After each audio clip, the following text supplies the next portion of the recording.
Hey folks, Vinny Brigance here with Kalamazoo Hypnosis. We're going to walk through some amazing financial benefits of becoming a non-smoker. We've already looked at, what it costs to smoke a pack a day or a pack a half a day for a year, and then we've stacked that up over time. I've got some stuff that's going to blow your mind. So check this out. Let's dive in.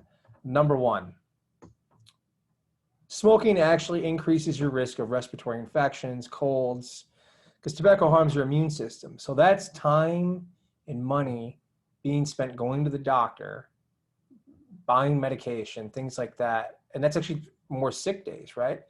If you have PTO, that's great. So you're getting paid for that time anyway, but why not use that in something you actually want to do?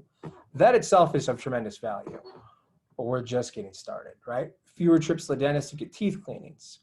What about time and money on maintaining your house?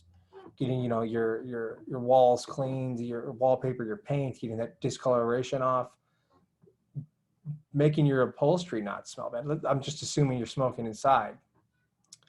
Interior of your car, if you smoke in your car, right? Now your cleaning bills are gonna reduce dramatically. There's actually the risk of a fire in your house actually goes down quite a bit when you stop smoking too. That's a tremendous expense, but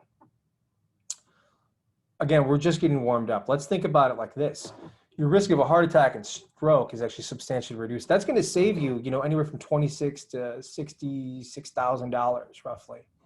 Those are very expensive procedures. And after 10 years, your risk of lung cancer is actually lower than someone that continues to smoke. So now you're saving about 130 grand. Tremendous amounts of money, right? Then after 15 years, your risk of a coronary heart disease and stroke is about the same of someone that's never smoked before. That's $200,000, in our medical system. So, and then let's look at fertility problems. Folks have smoking can cause those, right? Impotence in men. It actually lowers the chance of conceiving in women. Women actually have a higher chance of having a miscarriage if they've been smoking. You go see a fertility clinic, that can get really expensive too. Those procedures are pricey. So you add all of that up and you start to think about, okay, what am I really walking away from? And you have such a carrot at the end of becoming a non-smoker. So now it's like, okay, you've got to pick the best method. So pick the best method because you want to get this taken care of forever and just do it, get after it. I mean, you can't, whatever it's going to cost you, it's not going to come anywhere near to this, right? So I hope this was helpful.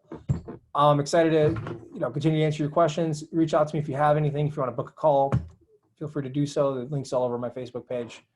Take care, folks. Bye.